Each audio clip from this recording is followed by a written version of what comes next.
আচ্ছা, একবার কল্পনা করে দেখো তুমি এমন একটা কারাগারে আছো যেখানে অন্য কিছু অ্যাক্টিভিটিস একেবারে নেই, শুধু প্রত্যেক দিনে একটা রুটিন। উপরের স্তর থেকে নিচের স্তরে একটা খাবারের লিফট আসে, আর এই লিফটে প্রচুর পরিমাণ খাবার থাকে। যারা উপরে আছে তারা পেট ভরে ভালো মতন খেতে পারে, কিন্তু যারা নিচের স্তরে আছে তারা কোনোভাবেই খেতে পারে না, বরঞ্চ তারা না খেতে পেয়ে তারা মেন্টালি ভাবে পাগল হয়ে যায় এবং এমন এমন কাজ করে তা দেখলে তোমাদের নিজেরও মাথা ঘুরে যাবে। তো এইরকম কিছু কাহিনী নেই দ্য প্ল্যাটফর্ম মুভিটা আজকে আমি এক্সপ্লেন করতে চলেছি, এবং এই মুভি দেখার পর তোমরা এই মুভি থেকে অনেক কিছু শিখতে পারবা। তো তোমাদের কাছে রিকোয়েস্ট থাকবে মুভিটা শুরু থেকে শেষ পর্যন্ত দেখার। তাহলে এবার চলো মুভিটা এক্সপ্লেন করা যাক। তো মুভির মূল চরিত্র হচ্ছে গোরেং, যে কিনা নিজের ইচ্ছাতেই এই কারাগারে ঢুকে পড়েছে। তো এরপর সে ঘুম থেকে উঠে দেখে তার রুমমেট রিমাগাসি নামে এক বৃদ্ধ লোক। এবং আগেই বলে রাখছি এই কারাগারটি কিন্তু সাধারণ কারাগারের মতো একেবারেই নয়, বলতে গেলে এটি একটা প্ল্যাটফর্মের মতন। এখানে প্রত্যেক প্ল্যাটফর্মের নিচে একটা করে কক্ষ আছে। তো প্রতিদিন একটা নির্দিষ্ট সময়ে একটি প্ল্যাটফর্ম নামে যেখানে অসংখ্য খাবার থাকে। যাই হোক, এরপর কিমাগাসি ব্যাখ্যা করে উপরের স্তরের লোকেরা আগে খাবার খায় আর নিচে থাকা লোকেরা তাদের খাবারের পর তাদের বেঁচে যাওয়া অংশ খাবারের জন্য অপেক্ষা করে। তো যারা নিচে থাকে তারা না খেয়ে মারা যায় বা পাগল হয়ে একে অপরকে মেরে খেতে শুরু করে। প্রতিদিন একবার প্ল্যাটফর্ম একটি নির্দিষ্ট সময়ের জন্য নিচে নামে আসে, যেখানে বিভিন্ন ধরনের সুস্বাদু খাবার থাকে। তবে যারা উপরের স্তরে থাকে তারা খাবার বেশি খেয়ে ফেলে বা নষ্ট করে ফেলে, যার কারণে নিচের লোকেরা খাবার খুব কম পায়।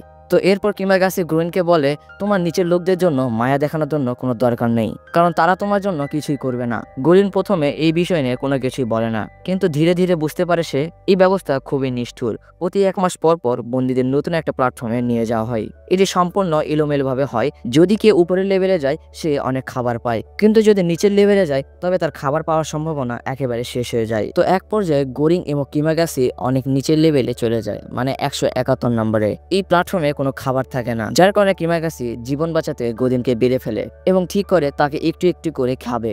এরপর কিমাগাসি যখন গোরিং এর শরীর কাটতে যায় তখন কোথা থেকে এক নারী এসে তাকে হত্যা করে। এই নারীর নাম মিহারু। তো গোরিংকে মিহারু বাঁচানোর পর মিহারু আবার নিচের দিকে যেতে শুরু করে। মিহারু মূলত প্রতি মাসে প্ল্যাটফর্মের সাথেই নিচে নামতে শুরু করে, কারণ সে তার নিজের সন্তানকে খুঁজছে আর সে জানে এই কারাগারে কোন এক লেভেলে তার সন্তান বন্দী হয়ে আছে। অন্যদিকে গোরিং মিহারুর সাহায্যে বেঁচে যায়, কিন্তু সে বুঝতে পারে এই জেলে বেঁচে থাকা খুব কঠিন এবং এখানে নৈতিকতা ও মানবিকতা টিকে থাকার জন্য একেবারেই যথেষ্ট নয়। যাই হোক, পরবর্তী মাসে গোরিং নতুন একটি লেভেল 33-এ ঘুম থেকে ওঠে এবং তাদের রুমমেট হয় ইমোগরি, যে কিনা আগে এই কারাগারে একজন প্রশাসনিক কর্মকর্তা ছিল। এরপর ইমাগরি গোরিনকে বলে সে স্বেচ্ছায় এইখানে এসেছে, কারণ সে বিশ্বাস করে এই সিস্টেমে ভারসাম্য আনা সম্ভব। তো ইমু এখানে প্রতিদিন খাবার বন্টন করার চেষ্টা করে যেন নিচের স্তরের লোকেরা খাবার সম্পূর্ণভাবে পায়, কিন্তু নিচের বন্দীরা তার কথা কোনোভাবে শুনে না। যার কারণে গোরিং বুঝতে পারে এই জেলে সবাই স্বার্থপর, সবাই নিজের স্বার্থের জন্য কাজ করে। যাই হোক, এর কিছুদিন পর ইমাগরি আত্মহত্যা করে। সে বুঝতে পারে তার বিশ্বাস এখানে ভুল ছিল, সেই কারাগারের সিস্টেম কোনোদিনই পরিবর্তন করতে পারবে না, তাই সে আত্মহত্যা করে। যাই হোক, গোরিং এর পরবর্তী রুমমেট হয় বাহারাত, যে কিনা জেল থেকে বের হওয়ার খুবই চেষ্টা করছে। তো বাহারাত দেওয়ালে দড়ি লাগিয়ে উপরে উঠতে চাইলে উপরের স্তরের লোকেরা তাকে নিচে ফেলে দেয়। এরপর গোরিং বলে যদি উপরে আমরা যেতে না পারি তাহলে নিচে গিয়ে আমরা সত্যতা যাচাই করব। তো এরপর তারা ঠিক করে প্ল্যাটফর্মের সাথে তারা নিচে যাবে এবং খাবার বিতরণ করবে যাতে সবাই সমানভাবে খাবার পায়। এরপর গোরিং এবং বাহারাত লাঠি নিয়ে প্ল্যাটফর্মে ওঠে। এরপর তারা প্রতিটি স্তরে গিয়ে খাবারগুলোকে সমানভাবে সবাইকে ভাগ করে দিতে থাকে, কিন্তু এক পর্যায়ে তারা এমন কিছু স্তরে যায় যেখানে গিয়ে দেখে লোকেরা একে অপরকে মেরে তাদের নিজেদের লাশে খেতে শুরু করছে, যার কারণে তাদের অনেকের সাথে লড়াই করতে হয়। আর এই যাত্রাটি একেবারে সহজ ছিল না। যাই হোক, এরপর গোরিং এবং বাহারাত একেবারে নিচের লেভেল 333-এ চলে আসে, তখন তারা সেখানে একটা ছোট মেয়েকে দেখতে পায়, আর এই সন্তানটি হচ্ছে সেই মিহারুরই সন্তান। কিন্তু প্রশাসনটি বলেছিল এখানে 16 বছরের কম বয়সে কোনো কেউই নেই। এরপর তারা বুঝতে পারে এই শিশুটি আসলে এই সিস্টেমের সবচেয়ে বড় সত্য।